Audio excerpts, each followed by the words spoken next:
আমাদের সামনে একটা কোশ্চেন আছে, সেই কোশ্চেনটা হচ্ছে যে ইন্টেরিয়র অ্যাঙ্গেল, ইচ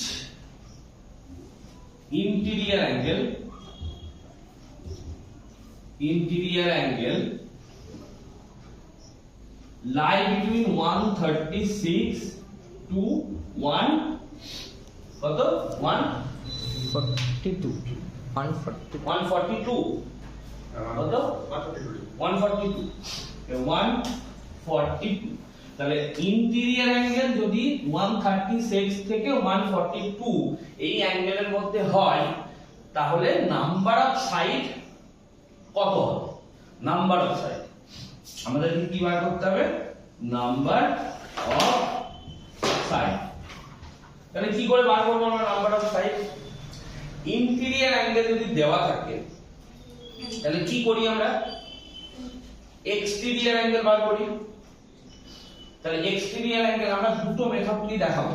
জি, প্রথমত আমাদের একটা প্রশ্ন অ্যারাইজ করতে পারে যে আমরা এই যে ইন্টেরিয়র অ্যাঙ্গেল দেওয়া থাকলে কেন এক্সটেরিয়র অ্যাঙ্গেল বার করছি, আর যদি বার না করতাম তাহলে কি ঘটনাটা ঘটতো সেটাও বুঝছি, নাম্বার অফ সাইডটাও বার করব। তাহলে কত হবে বল? 136 যদি ইন্টেরিয়র অ্যাঙ্গেল হয় তাহলে এক্সটেরিয়র অ্যাঙ্গেল কত হবে? 180 মাইনাস 136। কেন হবে? সাপোজ আমরা জানি না পলিগনটা কত সাইডের, আমরা জানি না, কিন্তু এরকম একটা অ্যাঙ্গেল তো আছে ইন্টেরিয়র অ্যাঙ্গেল। তাহলে এটাকে যদি বাড়িয়ে দিই তাহলে এই সাইডটা এক্সটেরিয়র অ্যাঙ্গেল, তাহলে সেই এক্সটেরিয়র অ্যাঙ্গেলটাই আমরা বার করতে যাচ্ছি 44 ডিগ্রি। এবার কি করি আমরা? সাম অফ অল এক্সটেরিয়র অ্যাঙ্গেল কত হয়? 360। তাহলে 360 ডিগ্রিকে যদি একটা এক্সটেরিয়র অ্যাঙ্গেল দিয়ে ডিভাইড করে দিই তাহলে নাম্বার অফ সাইড বেরোবে। তাহলে number of side is equal to 360 by 44। আমাদের অ্যাকিউরেট ভ্যালু আসবে না, কত আসবে? 8 পয়েন্ট সামথিং কিছু একটা ভ্যালু থাকবে। কত আসবে? 8 পয়েন্ট কত এসেছিল? তো 6 8.6 সামথিং এরকম একটা ভ্যালু আসবে। এবার প্রশ্নটা হচ্ছে যদি আমি এক্সটেরিয়র অ্যাঙ্গেল বার না করতাম তাহলে কি আমি এক্সটেরিয়র মানে নাম্বার অফ সাইড বার করতে পারবো না? পারবো না বার করতে? দেখা যাক। তাহলে আমাকে বল সাম অফ অল ইন্টেরিয়র অ্যাঙ্গেল কত হয়? n minus ফর্মুলা কি? n minus 2 n minus -2 into 180 degree 180 degree. তাহলে এটা কি পাচ্ছি আমরা? সাম অফ অল ইন্টেরিয়র অ্যাঙ্গেল। তাহলে সাম অফ অল ইন্টেরিয়র অ্যাঙ্গেলকে যদি একটা ইন্টেরিয়র অ্যাঙ্গেল দিয়ে ডিভাইড করি তাহলে আমরা কি পাবো? Number of side. তাহলে আমার একটা ইন্টেরিয়র অ্যাঙ্গেল কত দেওয়া আছে? 136। তাহলে 136 is equal two number of side আমরা কত ধরেছি? নাম্বার অফ সাইড কে আমরা n ধরে নিচ্ছি, তাহলে ইজ ইকুয়াল টু n ধরে নিলাম, তাই তো? তার মানে যদি আমরা ক্রস মাল্টিপ্লাই করি তাহলে কত হবে? 180 minus 360 is equal two 136n। তাহলে এটা সমান সমান কত হচ্ছে? এটা 180n। তাহলে 180n মাইনাস 136n, এটাকে বাম দিকে নিয়ে আসলাম, মানে এটাকে যদি ডান দিকে নিয়ে যাই তাহলে প্লাস হয়ে যাবে। তাহলে 360 ডিগ্রি। মজার বিষয় হচ্ছে এখানেও 44n is equal to 360 degree আসছে। তাহলে বিষয়টা আলাদা কিছু নয়, মানে আমরা দুই ভাবেই বার করতে পারি।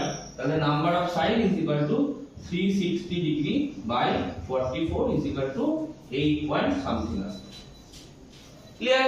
তাহলে যে কোনো ভাবে যদি আমরা বার করতে চাই আমরা বার করতে পারি, এবং বিষয়টা আলাদা কিছু নয়, ঘটনাটা সেই একই আসছে।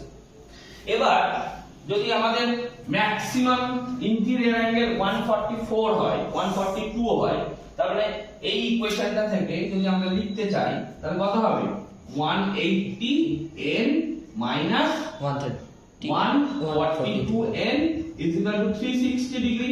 তাহলে n is equal to 360 degree divided by 38 is equal to 9 point something হচ্ছে। এইবার আমার প্রশ্নটা হচ্ছে তাহলে নাম্বার অফ সাইড কত হবে? তাহলে এটা বোঝার জন্য আমাকে বুঝতে হবে যে আমরা যখন ইন্টিরিয়র অ্যাঙ্গেল 136 নিচ্ছি তখন ভ্যালুটা আসছে 8 পয়েন্ট সামথিং, আর যখন 142 নিচ্ছি তখন ভ্যালুটা আসছে 9 পয়েন্ট সামথিং। তাহলে সাইড মানে 8.5 খানা সাইড আছে, 8.7 খানা সাইড আছে, নট সেন্টিমিটার বা মিলিমিটার। মানে সাইডের লেন্থ 8 পয়েন্ট সামথিং হতে পারে, কিন্তু আমরা তো কাউন্ট করছি নাম্বার অফ সাইড, মানে 8.5 খানা সাইড। এটা শুনেছি? হ্যাঁ, শুনিনি। তাহলে 8.5 খানা সাইড, 9.5 খানা সাইড এর ব্যাপারটা হতে পারে, 8.25 খানা সাইড হতে পারে না ব্যাপারটা। তার মানে আমাকে খুঁজতে হবে এই 8 আর 9 এর মাঝখানে, মানে 8 পয়েন্ট সামথিং আর 9 পয়েন্ট সামথিং এর মাঝে পূর্ণ সংখ্যা কে আছে, হোল নাম্বার কে আছে? 9। তাহলে এর মাঝখানে যে হোল নাম্বারটা আছে, তাহলে একমাত্র পলিগন আমরা সেটাই পেতে পারি যার নাম্বার অফ সাইড 9 হবে। এবার যদি আমাকে বলে যে 9 যার সাইড তার ইন্টিরিয়র অ্যাঙ্গেল বার করতে হবে, তাহলে আমি ফর্মুলা ইউজ করে বার করতে পারবো। কিন্তু সেটা আমাকে বার করতে বলেনি, আমাকে শুধু বার করতে বলেছে যে নাম্বার অফ সাইড কত হতে পারে, নাম্বার অফ সাইড 9 হতে পারে, তাছাড়া আর কেউ। বোঝা গেছে? খুব সুন্দর একটা প্রবলেম, বিশেষ করে অলিম্পিয়াডের জন্য তো খুবই সুন্দর, খুবই ভালো একটা প্রবলেম। ঠিক আছে, চলো।